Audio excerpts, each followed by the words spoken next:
the Poetry Center, bringing poetry to Paterson since 1980 at Passaic County Community College.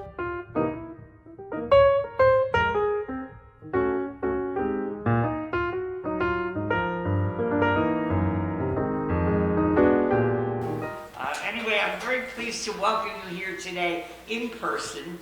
I'm sorry I really can't manage to stand up through the whole thing, but soon I will, I hope. And meanwhile, I'm very happy to welcome you here, and I have to say that all our programs are made possible by a grant from the New Jersey State Council on the Arts, Department of State, the National Endowment for the Arts, individual contributions from people, and money that people left us in their will. So, and most importantly, by the support of the college, Passaic County Community College, and by the support of its president, Dr. Stephen Rose, who's been very, very helpful to us in providing what we need and all the support staff that we need to keep the program going. Because we haven't seen each other in person in so long, it feels like forever since we've actually have had programs here where we can hear poets and interact with them and shake their hands and actually see them. So I'm thrilled about that, and I'm hoping that we're going to keep moving forward with in-person programs, and then maybe by next time we'll actually be able to have a little reception. Anyway, we are very lucky to have today to have two wonderful poets, Willie Perdomo and Terence Hayes. And I'm going to start with Willie. Willie Perdomo is the author of Smoking Lovely, the remix, The Crazy Bunch, the essential hits of Shorty Bon Bomb, and Where a Nickel Costs a Dime. Winner of the Foundation for Contemporary Arts Cy Twombly Award for Poetry, the New York City Book Award, and Penn Open Book Award. Perdomo was a finalist for the National Book Critics Circle Award and the Poetry Society of America Norma Farber First Book Award. He is the co-editor of the anthology Latinx, and his work has appeared in the New York Times Magazine, Washington Post, African Voices, and Best American Poetry 2019. He teaches at Philip S. Exeter Academy and was recently appointed the State Poet of New York for 2021-2023. I'll say about Willie Perdomo that when my daughter and I put together several anthologies of multicultural poetry, Willie's work was so wonderful, and so we were so thrilled to have it be part of those anthologies. And I'm so happy to be able to I've never heard Willie read in person, so I'm very thrilled to be able to present Willie Perdomo to you today. And it's good to be here in the birthplace of modern poetry, Paterson, New Jersey, and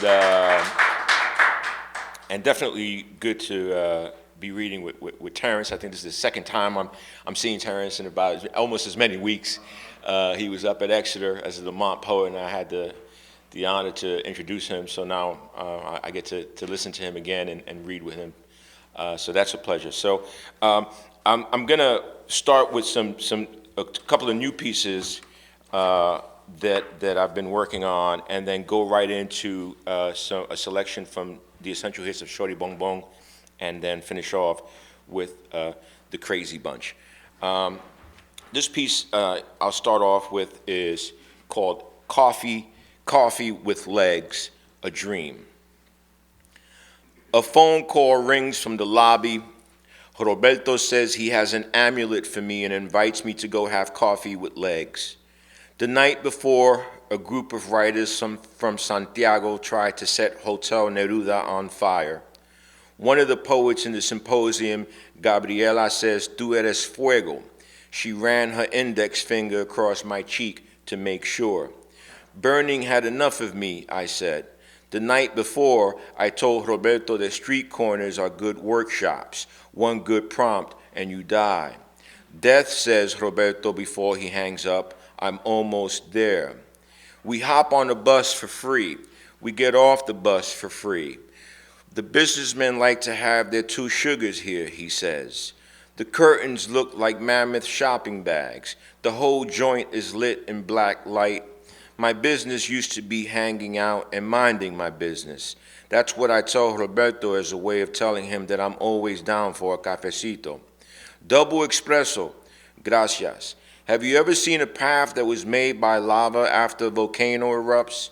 An army of blank ants dominating a shard of lettuce? That's what I want my poetry to be like, he says, all up in my face. I can only see his teeth. Watch, he says. Being watchful was part of my morning meditation, I think. She comes out from behind a curtain. Watch, watch, he says. The bar is a T. The dancer comes to the bottom of the T. She can tell I've never had coffee this strong. She looks at me and looks away. The dance is a waltz mixed with a soft mashed potatoes. I watched another dancer come to the other side of the T and do a split while a man in sunglasses stirs his cappuccino. Roberto calls them sing glasses. She came to me again. This time I started from her heels. One ankle strap came loose, tied with a strong shot of espresso. I survey her knees, but she x-rays me into a blush. Then right above her bikini, I see it, what looks like a sloppy lightning scar right below her belly button. You see, Roberto says. The dancer turns, mashes her way backstage. Roberto says, this is the workshop, my friend. Not only can we write the saddest songs, but we can deliver poems and give birth to the sky before we have to go back to work.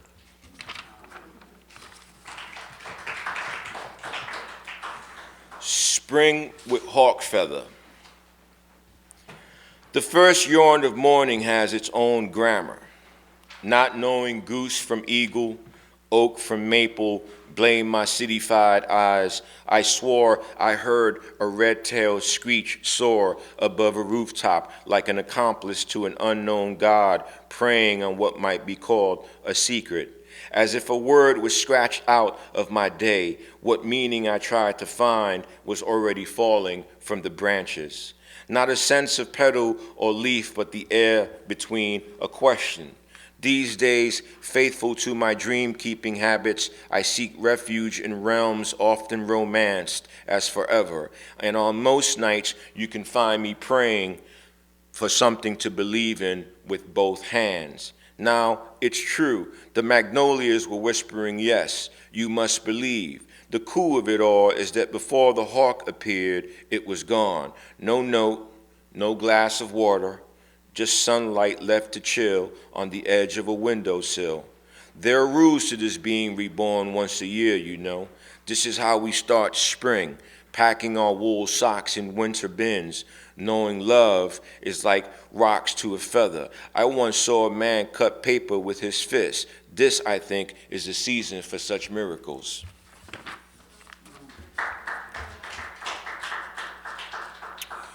I'll move on to Shorty Bong Bong, and in this particular section, there's a voice that shows up. It's the voice of Rose, and Rose is Shorty's singular love, and it's a book about a musician. In this particular book, there's an unidentified poet that tries to guide him into a sort of afterlife, and he's there to sort of recall and record some of his impressions. And at this point, he starts talking about Rose, and Rose was a singer, but we hear from Rose, and she has all these little letter-like poems called Dear Shorty, number 1, and I'll read all of them in sequence without, it's about 7 of them, but I'll read in sequence. Dear Shorty, listen to the key, love me, pay for your life up front, let me eat from every tree, no judgment eyes, be crystal, crash into me like a new star, like the ground rips open just for us. Act like you know my name. Whatever you say has to eat water and dance. Be gentle when you talk. Pretend you got kicked in the head by a mule, and when you lost your vision, the first thing you heard was my song.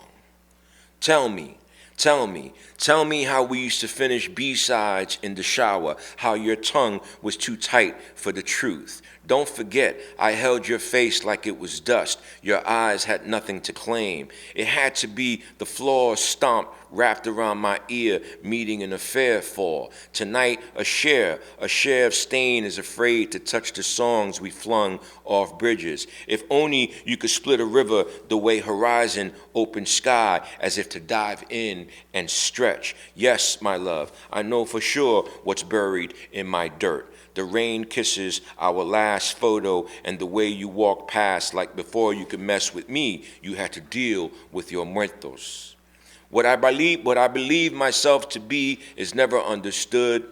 Before you said a word, I saw you boost my love letters from the rubble. I saw you post up in halls and lobbies, parks and churches, start hobbies you couldn't pay balances on. I choose not to count all the places where we found ourselves broken for the calling we couldn't hear, the herd that went undone. Give me sun, give me moon, give me star. Miracles rose solo, no witnesses. I still can't remember who turned off the boogaloo on our basement party. And if you saw me falling, what would you yell from the great street? What is all this shit you talk about when you talk about love? This zoo bang, this fun house, could be swing, could be slide, this ball, this diesel. What is this thing you call cure and sickness? Tell me, if you feature or go first, what good is reason to the last set? When you read the stains at the bottom of my coffee cup, be careful. You might feel more like a monster than a tree, and what looks like a monster is really a tree. If I had a license, you might say true. You might say that all the beautiful discoveries usually come late to the party.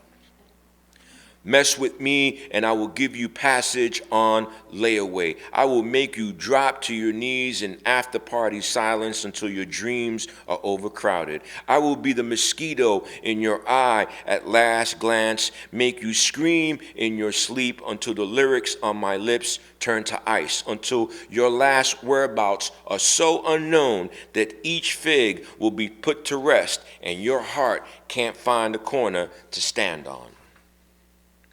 In my new healing, I learned that we are all sick. To start, you begin here and end up where you've always been.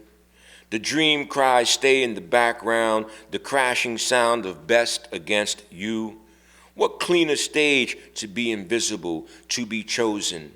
The charms and laws change faster than curtains. When you come dressed in mid-promise. Anything but the past. Please, just a clean scrape. No stones. I hear you can find mistakes in heaven. It's been a minute since I had a blessing. All I ever wanted was to be untied, to find spring without love, to win the battle of forgetting you. When it came to building, I didn't have the hands for it.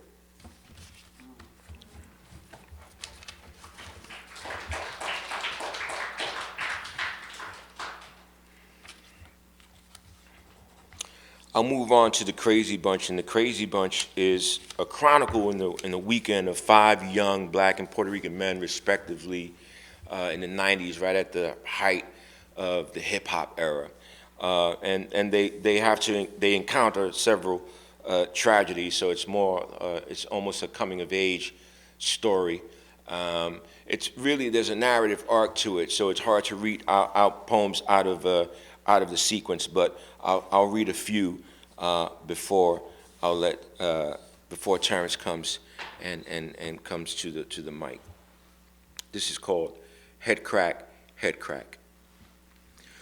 Zoo Bang, O-Lang, Brick City, Fly Diddy, Drug War, Street Noir, War Fat, Bank That, Sneaker Box, Check Account, Get Fresh, Stay Fly, Night Pool, Old School, Stash House, Corner Store, We Cool, No More, Smoked Out, Players Ball, Okie Doke, Flat Broke, Hangout, No Doubt, Blackout, Death Count, Dwight Gone, Tone Gone, Petey Gone, Chino Gone, Body Shot, chop shop, black hole, myth sold, break that, like this, black cat, death kiss, power move, move that, crush groove, dope shit, step back, get this.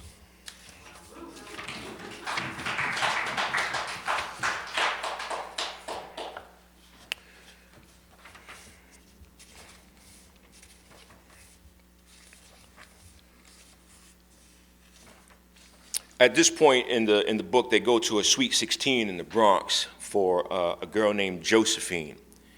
And they've just come back from Times Square. They're watching a movie. And this is at the party. Josephine's Sweet 16.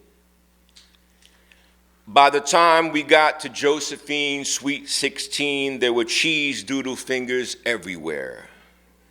Fat Phil was already deep into his fake pachanga. Skinnicky, Angel, and Dre set up a snapshot by the cake tiers. Josephine's eyes were lit like strobes and glitter. Her silver dress hardly fit her, and because Angel was still tripping, he saw sequin in everything.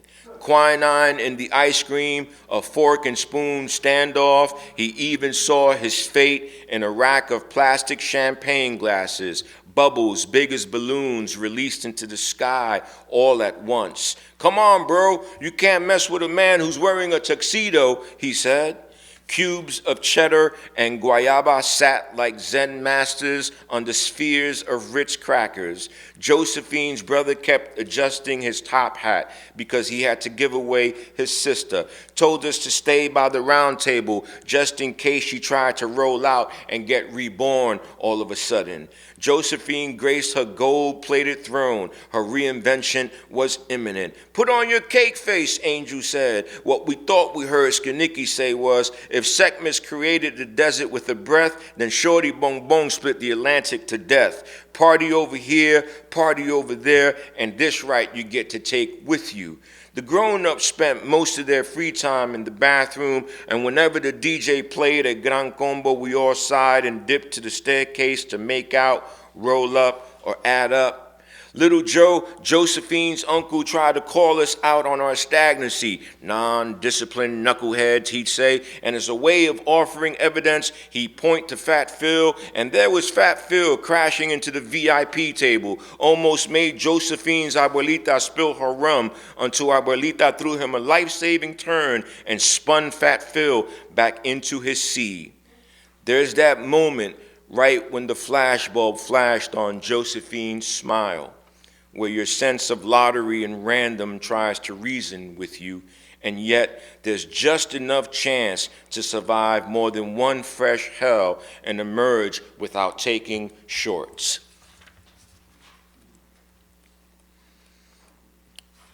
We used to have a hard time saying I love you to each other, so we would find different ways to say it. And one of the ways that we found to say it was if someone would say, talking about Maria, and I was there and they were talking about Maria in a sort of disparaging way, I would stop them in their tracks and say, hold up, that's my heart right there. That's to say that I love this person. That's my heart right there. This poem is called That's My Heart Right There. We used to say, that's my heart right there, as if to say, don't mess with her right there, as if don't even play, that's a part of me right there. In other words, okay, okay, that's the start of me right there, as if come that day, that's the end of me right there, as if push come to shove, I would fend for her right there, as if come what may, I would lie for her right there, as if come love to pay, I would die for that right there.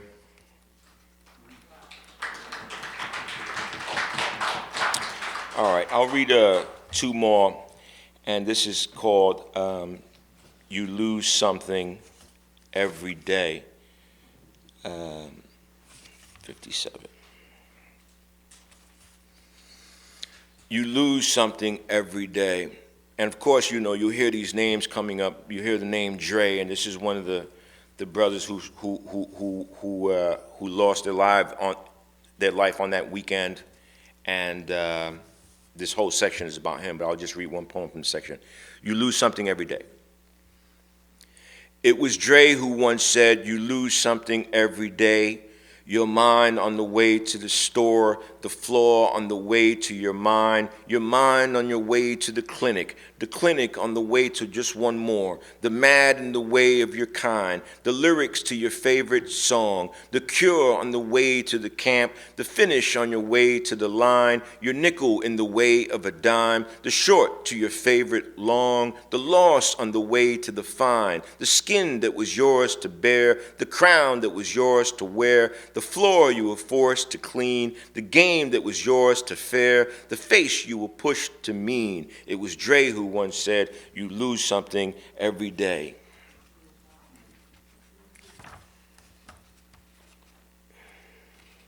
Okay.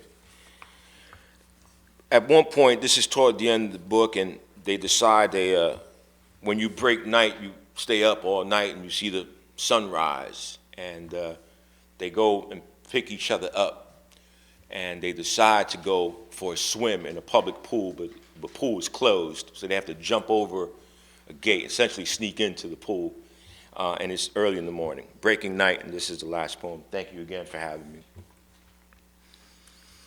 Breaking night. In that year of a shot to the head, where were you the first time you broke night? When you break night, you learn that one puff under the right circumstance can give you the right perspective.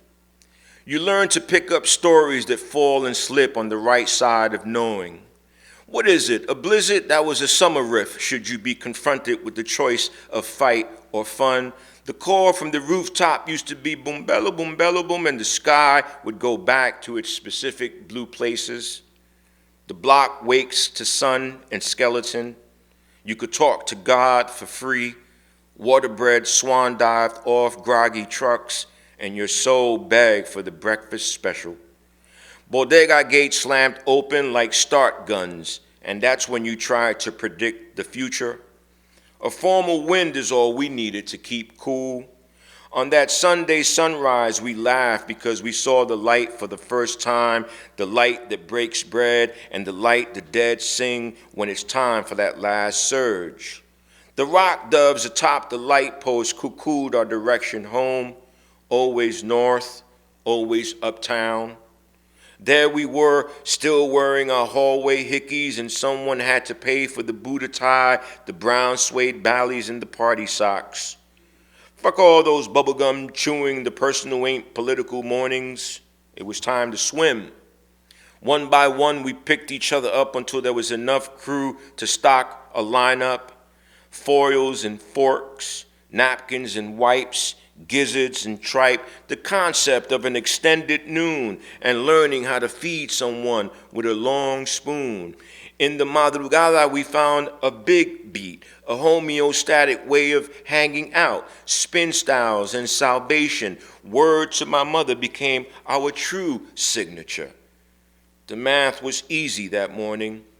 We wanted to open spots where we could feel syncretic. Language, the old schoolers used to say, was a lemon running up the stairs, a piano plink, an uppercut and right cross. Ain't you something? You the same one, we like to say. Metro North rattles, more battles to be won, and part of the game was to be torn out of one's frame. Cherry blossoms on Montmorris and the M116 rumbled a tune of transfers straight out the depot. Get the sun in your life, son. You're my son because you shine, not because you're mine, son. We ran over the mountain, walked the line on a dead steam pipe like a Walenda. Check it, that's where all the favors go down. The ghost of nasty Rucker Park crossovers, a hot reel of sucker turnovers, doing it in the park. Doing it in the dark, oh yeah. We could have been 6 feet under for all we knew. So we hopped the public pool gates and swam 400-meter relays in our soaked boxers. created teams and heats, bets for next, and banged out beats, waiting for our legs. Homeroom and homecoming, study horn scholastic had lost their appeal. Being cool, being real, crashing hooky sets, being rookied into gang divisions, the smell of sex and grown-up talk, that's what we knew of freedom. No regulations, no rules made to fit the latest trend, no rules to regulate the fool in us. That morning, all we wanted to find was a smile at the bottom of the world. Thank you. Our next reader is going to be Terence Hayes, and Terence is the author of 6 poetry collections, American Sonnets, I love this title, American Sonnets for My Past and Future Assassin, a finalist for the National Book Award, the National Book Critics Circle Award, and T.S. Eliot Prize. How to Be Drawn, Lighthead, winner of the 2010 National Book Award for Poetry. Muscular Music, recipient of the Kate Tust Discovery Award. Hip Logic, winner of the 2001 National Poetry Series, and Wind in a Box. His prose collection, To Float in the Space Between, drawings and essays in conversation with Etheridge Knight, was a finalist for the National Book Critics Circle Award and winner of the Paterson Award for Poetry Criticism. Hayes has received fellowships from the MacArthur Foundation, Guggenheim Foundation, and Whiting Foundation, and is a professor of English at New York University. Terence has a way of writing so that he tears your heart out. Let's welcome Terence Hayes. Thanks, Maria. That was great, Willie. Loving the new work, too. It's good to hear that. How y'all doing? Good. All right. I don't even know what I'm going to do for y'all. I know I got to read some of these sonnets. There's always some stuff I haven't tried out that I want to try out. So the order is the question here. Okay, let's see. Well, here, you know what? Let me try some of this stuff that's on my iPad that I hadn't sent out yet. Since we've just been talking about, you know, age and health, it's on everybody's mind these days. So this one's just called Blood Pressure Medicine. I hadn't even sent it anywhere yet.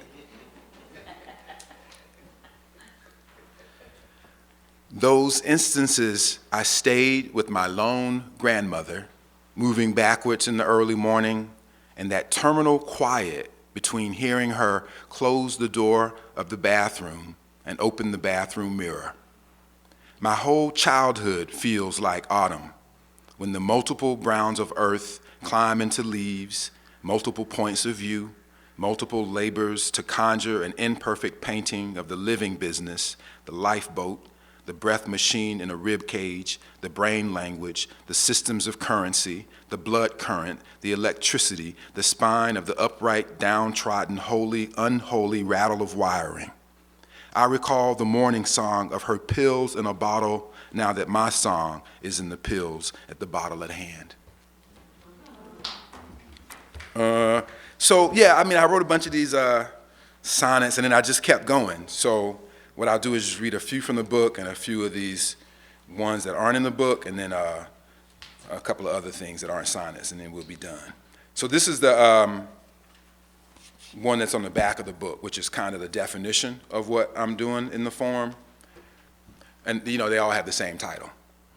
American Sonnet for My Past and Future Assassin.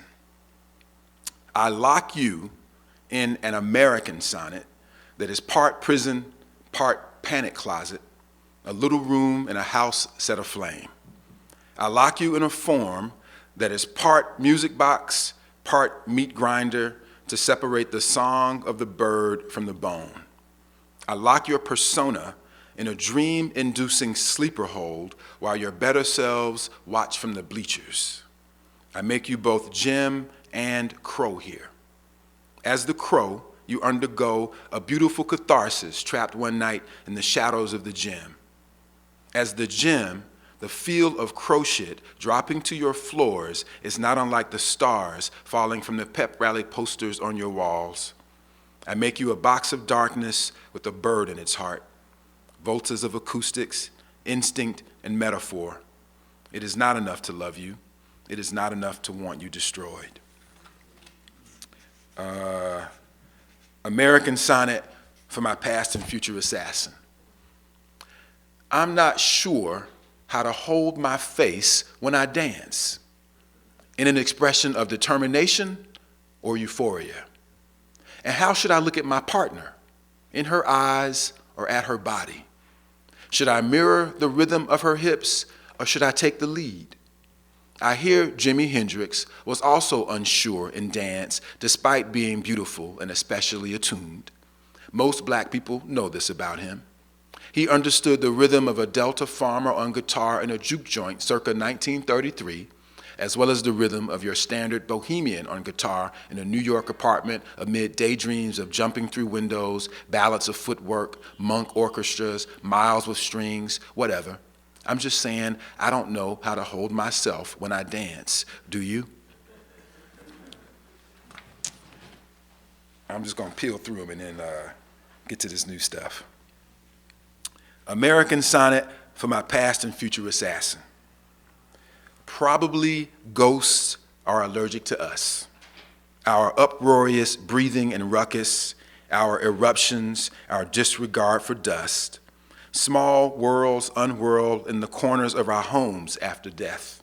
Our warriors, weirdos, anti-heroes, our sirs, sires, our sires, sidewinders and whiners, winos and wonders become dust. I know a few of the dead. I remember my sister's last hurrah. I remember the horror of her head on a pillow. For a long time, the numbers were balanced. The number alive equal to the number in graves. After a very long time, the bones become dust again, and the dust after a long time becomes dirt, and the dirt becomes soil, and the soil becomes grain again. This bitter earth. This bitter earth. This bitter earth. This bitter earth is a song, clogging the mouth before it's swallowed or spat out. Let's see. Oh, here's one. Here's one from New Jersey. It's all kind of New Jersey people in here. It's actually, her I'm thinking about is actually Toy Darracott, who's also born in New Jersey, but it's it's a made-up kind of birthday poem. American sonnet for my past and future assassin. For her last birthday, I found in a used New Jersey toy store a 6-inch Amiri Baraka action figure with 3 different outfits, an elaborately colored dashiki with afro pick, a black Leninist getup, and a sports coat with elbow patches and wool kango. Accessories include an ink pen and his father's pistol. If you dip him in bath water, he will leak the names of his abandoned children. Pull a string and he sings preface to a 20-volume suicide note, sweeter than the sweetest alto ever to sing in the boys' choir of Harlem. The store clerk tried to sell me the actual 20-volume note Leroy Jones wrote the night before Baraka put a bullet in him. I would have bought it, but I had no room in my suitcase. Let's see here. American sonnet for my past and future assassin. Something in the metaphor of a bow, which can never be close enough to see the arrow hit its mark. I remain a mystery to my father, and my father remains a mystery to me. Christianity is a religion built around a father who does not rescue his son. It is the story of a son whose father is a ghost. No one mentions Jesus' sister. Nothing is written about her. She had no children. She was in her 40s the first time she turned water into wine. A late bloomer, she began a small wine business and traveled all over the world selling the wine. Her name was the name of the wine. I don't recall the name of the wine.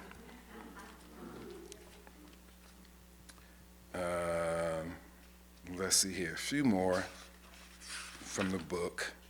Also we were talking about Ruth Stone. So, these poems, they're just shout outs to people I love sometimes. American Sonnet for My Past and Future Assassin. Rilke ends his sonnet, Archaic Torso of Apollo, saying, "You must change your life." James Wright ends lying in a hammock in William Duffy's farm in Pine Island, Minnesota, saying, "I have wasted my life." Ruth Stone ends a moment saying, "You do not want to repeat my life." A minute seed with a giant soul kicking inside it at the end and beginning of life. After the opening scene, where a car bomb destroys the black detective's family, there are several scenes of our hero at the edge of life. A shootout in an African-American folk museum, a shootout in the middle of an interstate rest stop parking lot, a barn shootout endangering the farm life. I live a life that burns a hole through life, that leaves a scar for life, that makes me weep for another life. Define life. Let's see here.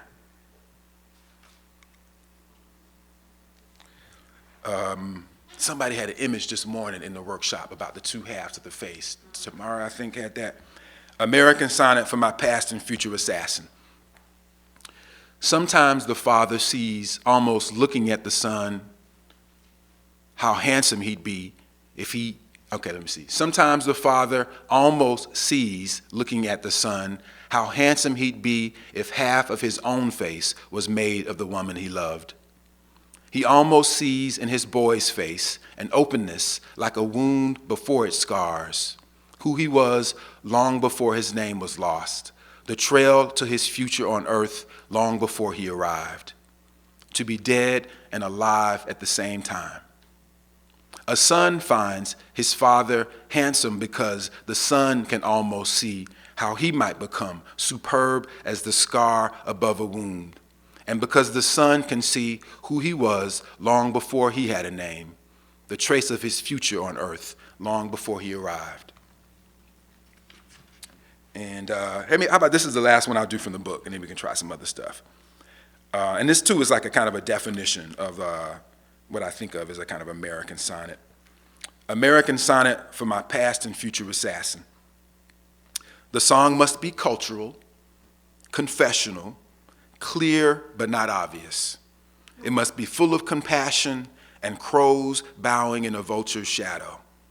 The song must have 6 sides to it and a clamor of voltas. The song must turn on the compass of language like a tangle of wire endowed with feeling. The notes must tear and tear. There must be a love for the minute and the minute. There must be a record of witness and daydream. Where the heart is torn or feathered and tarred, where death is undone, time diminished, the song must hold its own storm and drum and shed a noise so lovely it is sung at sunset weddings, baptisms, and beheadings henceforth. So I kept trying to write them. I had initially thought I'd be writing those things for 4 years. I started writing them like the day after Trump got elected, like on November 10th. And my goal was to write them until, 2020, but my editor was like, you got enough after about 2 years. So I still had others, and I'm done. For the next 2 years, I would still write them, and I was just trying to do different things with them. So this one is one that's still called American Sonnet for My Past and Future Assassin. And I guess I could tell you the setup. So a lot of these, again, I hadn't even sent out really. I went to see that documentary about Aretha Franklin in church. Yeah, it's great. And there's a scene in it where she's, I think it's online now, where she's singing Precious Lord. It's amazing. Like the people in the choir are passing out. It's such an amazing, and I remembered I had it before I ever saw the video and knew that it was just like God moment. But in the video, when she's singing it, the camera sort of pans from her and it pans the audience, and everybody's like catching Holy Ghost and jumping around, and there's this little black girl in the front row, and she's sleeping. And I was like, how's she sleeping through that? So then I was like thinking about what that means. If you sleep through those kinds of moments, who do you become? All right, so American Sonnet for My Past and Future Assassin. And again, it's sort of still thinking about Trump. So I'm just making it up now. That's the sort of spontaneous spark for it. But here I'm putting Aretha Franklin and Nina Simone on stage together because I just, imagine what that would look like. Okay. When Aretha and Nina sang "Oh, Mary, Don't You Weep" into the same microphone, levitating on stage, the future dictator, age 6 or 8 at the time, ward of a black maid for a Sunday, was asleep. We pined for a timeline wherein he remained awake. The tiny yellow flowers, yellow sparks, and yellow jackets swarming out of the mouths of the divas in this dazzling, undocumented happening distracted no one attached to their singing. No one saw when one woman took the other by the hand, or what happened between them when they let go. Some guess a celestial rope or warped roadway formed between them, or the disembodied robe of Lazarus, or one of them held the head and the other the tail of the snake being returned to the garden, as if nothing could be holier than forgiving him. In any case, the future dictator was not awake. This one, here's another one, kind of like that, putting two people together that I want to be together. American Sonnet for Intervisions. So that's like, Stevie Wonder's Intervisions record. When James Baldwin and Audre Lorde each lend Stevie Wonder an eyeball, he immediately contends with gravity, falling either to his knees or flat on his luminous face. I've heard various versions of the story. In this one, Audre Lorde dons immaculate French loafers, a turtleneck ball gown, and an afro halo. An eye-sized ruby glimmers on a pinky ring that's a hair too big for Jimmy Baldwin's pinky. He's blue with beauty. They're accustomed to being followed, but now the eye-patch twins will be especially scary to white people. Looking upon them, Stevie Wonder's head purples with plural visions of blackness, gavels, grapples, purrs, pins. Odds are 10 to 1. God also prefers to be referred to as they and them.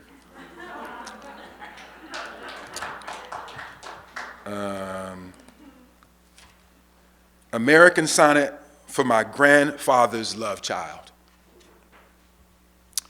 You take a tree where all the blackbirds are sleeping except for one, clapping its wings. That's the kind of woman who raised me. My mother changed her name to daughter, then to sister, then back to mother again. 3 times she parked outside her wretched father's house, undertaking a melancholy kind of karaoke. She can't sing, really. She's ashamed of her teeth. But she pretended an MC was saying, "Give her a hand," when she finished. I wasn't there, but I bet she jangled her car keys as if she was offering a small girl a ride to the beach, to the ocean side, to the water a girl becomes to survive, and the soft applause washing ashore when she retreats. To love her, I had to love the night curling up around me. I woke up surprised whether she was coming or going. Let's see here. A few more from this thing. Oh yeah, here's one. American Sonnet for the New Year. And this is the one that I wrote when I thought I was actually done with them, and I wound up writing a few more after this, but sometimes I was like, this is it. So he had done something and made me think that whatever he was going through then would never be that bad again, and clearly I was wrong, for the world really. But American Sonnet for the New Year.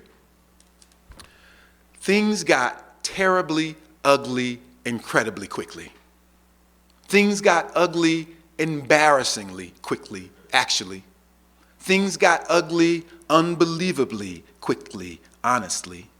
Things got ugly seemingly infrequently, initially. Things got ugly ironically, usually, awfully carefully. Things got ugly unsuccessfully, occasionally. Things got ugly mostly painstakingly, quietly, seemingly. Things got ugly beautifully, infrequently. Things got ugly sadly, especially frequently, unfortunately. Things got ugly increasingly obviously. Things got ugly suddenly, embarrassingly, forcefully. Things got really ugly regularly, truly, quickly. Things got really incredibly ugly. Things will get less ugly, inevitably, hopefully.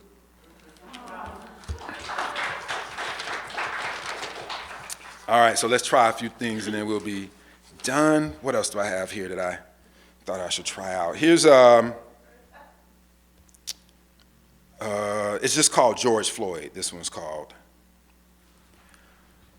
You can be a bother who dyes his hair Dennis Rodman, blue in the face of the man kneeling, blue in the face the music of his wrist. Watch your mouth is little more than a door being knocked out of the ring of fire around the afternoon came evening's bell of the ball and chain around your neck of the unarmed brother ground down to gunpowder dirt can be inhaled like a puff. The magic bullet point of transformation both kills and fires the life of the party like it's 1999 bottles of beer on the Wall Street. People who sleep in the streets do not sleep without counting yourself lucky rabbits, foot of the mountain lion. Do not sleep without making your bed of the river boat gambling. There will be no stormy weather on the water bored to death.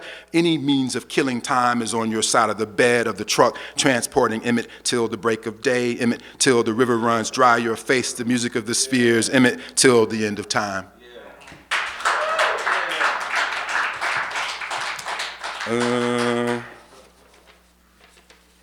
Continuity. I mean, yeah, I can never decide if the genesis for the poem is so much less interesting, maybe, I don't know, than the poem itself, but it just comes from a film I was watching where there was like continuity problems. Things were different from scene to scene. So again, like the other one, it's something else, but that's what starts it, continuity. Before getting into the cab, she hands him a cup. Then, after they kiss, she hands him the cup again. As they walk, she hands him a man-made substance. Then, after they kiss, she hands him the cup again. She hands him a chalice of lightning, and he hands her a chalice of fire. Then, in the next shot, after they kiss, they exchange chalices again. When she goes through the metal detector, she carefully places a pair of hoop earrings in a plastic tray. When she retrieves them, there are 2 silver bangles she fits to her wrist. When they climb from the cab in the rain, her hair is wet, but when they kiss on the sidewalk, her hair is dry again. After she takes off her helmet and breastplate and enters the water wearing nothing but courage, she says to him, "You are nude, but you must be naked to win." Or she says, "To survive, you must lay bare the heart." When they climb from the river, her hair is a river where night has fallen, tangled with twigs and stars, parting like a path of escape. But in the very next shot, as they climb from the river, her hair is braided with wire and string. When he bangs on the rain-streaked window of the cab, yelling her name in a pivotal scene, briefly reflected in the glass, in the rain, tangled with wires and stars, above a river, is a hand of a fan, or the stagehand, or the bodyguard, body double, bystander, interloper, beloved ghost, and the 2 of us watching from a bridge on the far side.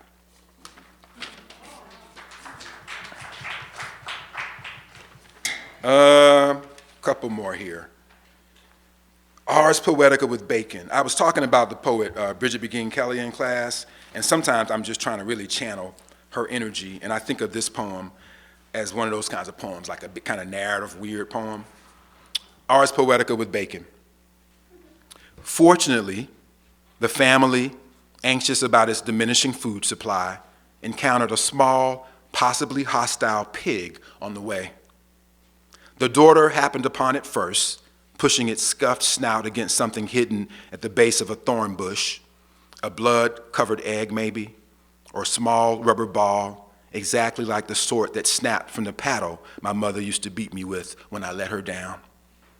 At the time, the father and mother were tangled in some immemorial dispute about cause and effect. Who'd harmed whom first? How jealousy did not, in fact, begin as jealousy, but as desperation. When the daughter called out to them, they turned to see her lift the pig, it was no heavier than an orphan, from the bushes and then set it down in their path. They waited to see whether the pig might idle forward with them until they made camp or wander back toward the home they had abandoned to war. Night, enclosed in small drops of rain, began to fall upon them. Consequence is the word that splintered my mind. Walking a path in the dark is about something the way a family is about something. Like the pig, I too wanted to reach through the thorns for the egg or ball, believing it was a symbol of things to come. I wanted to roll it in my palm like the head of a small red bird until it sang to me. I wanted to know how my mother passed her days having never touched her husband's asshole, for example. Which parts of your body have never been touched? I wanted to ask. I'd been hired to lead the family from danger to a territory full of more seeds than bullets. But truth was, in the darkness, there was no telling what was rooting in the soil. Plots of complete silence, romantics posing in a field bludgeoned by shame. The heart, biologically speaking, is ugly as it pumps its passion and fear down the veins. Which is to say, starting out, we have no wounds to speak of beyond the ways our parents expressed their love. We were never sure what the pig was after, or whether it was, in fact, not a pig, but some single-minded soul despair had turned into a pig, some devil worthy of mercy. Without giving away the enigmatic ending, I will say, when we swallowed the flesh, our eyes were closed. And two more. I guess I can end on these things I'm not sure about. So here's like two versions of a poem that has the same ending on it, is all I can tell you. So maybe it's only one poem that I'll figure out later, or maybe it will be, two poems with the same ending on it. Strange as the rules of grammar. The 2 or 3 times I saw Little Wayne hanging out at the Praline Connection in New Orleans, he had a mouth full of bling, covered in forkfuls of greens or green beans or white rice and red beans, on a tongue of strange, lucrative grammar. The answer will be that which allows the best possible future when the plaintiffs come before the judge or the farmers before the king. It is not that which incurs unrest. The photograph does not belong to the photographer, it belongs to the camera. God jerry-rigs to the backs of a barn owl and a bat. We get a bird's eye view via the camera, attached to the bat, under cover of weather, strange as the rules of grammar, like the branches of the forest industry tasked with trimming branches. Strange as the sound of your signature on paper. All animals, unbeknownst to us, communicate using telepathy. The owl films the room wherein you are reflecting on something strange as the rules of grammar. Between being grounded and being buried. Between being anchored and sinking. You know how they say at the forked tongue of the crossroads and at the crooked foot of the foothills, nothing you ain't already heard. Strange as the first wound you ever received, the scar so old others must tell you how it was made. Strange as the rules of grammar too, maybe. Some of y'all would know this. Like when I think about like who's going to even remember Carol Burnett at this point, but some of you remember Carol Burnett and her laugh. So, okay. I have uncovered evidence of your broken secret heart held together by a hairline fracture. I have uncovered evidence your broken secret heart holds a hairline fracture held together by kite string. Carol Burnett is heralded in a criminally low number of imaginations. The leaves in the fall burn a copper like fire in a storm of applause around a laugh strange as the rules of grammar. Ladies and gentlemen, put your hands together for Kareem Abdul-Jabbar's beautifully iambic name. Do not think of all the tall in him squeezing into a stall at the mall as strange. Some days his father whispered to himself, someday that boy is going to change his name. I ran away from home as soon as I had a chance when I was 4 or 5 in the Carolinas. Certain words never used to cross my mind. A God who claims to be on the side of good but remains hidden is strange as the rules of grammar. The mouth fills with mouthfuls of grammar, strange as the flowers a lost child finds in the woods and consumes, strange as that a toddler cries in a public when something shiny appears, a candy hard as a ruby wrapped in plastic, a lonely coin blinking in the grass or at the bottom of a fountain within the toddler's grasp. The first time my parents left me alone with a babysitter, I ran away before noon. They spent hours looking for me before going home to find I had been waiting on the porch the whole day, they say. You too may recall a story so old you never thought to mention it to anybody. Strange as the first wound you ever received, the scar so old others must tell you how it was made.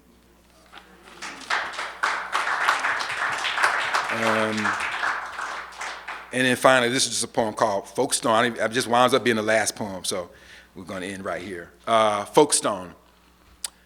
In my next life, let me be, dear blackbird, born with a foot on the ass of all assholes. None of them will remember me, more startled than starlight or starling last year, hidden in the bushes beside a river running down the valley. In my next life, let me be, dear black bear, strong enough to pull my childish true enemy from the dark village down the street, where monks, imitators play the same non-linear blues I spend the lonely evenings playing. Force him to comb the underworld for the book I left beside a girl on a subway, covered in footnotes and illegible handwriting. Dream versus sincerity. Thinking versus feeling. Machine versus engine. Shade versus shadow. The people who come after you versus the people behind you. Anything versus everything. Poem versus piano. If I live to be a 4-year-old black girl again, my sky black dress will never be as black as my afro. If I live to be a 10-year-old shotgun again, black as an anvil, full of buckshot, raise me with my mother in the most southern and southernmost of the Carolinas. Force our enemies to gather all the stones in a beautiful meadow while singing strange, godly gospels to pass the time. Thank y'all. Thank you, Maria. It's good to see everybody. Thank you.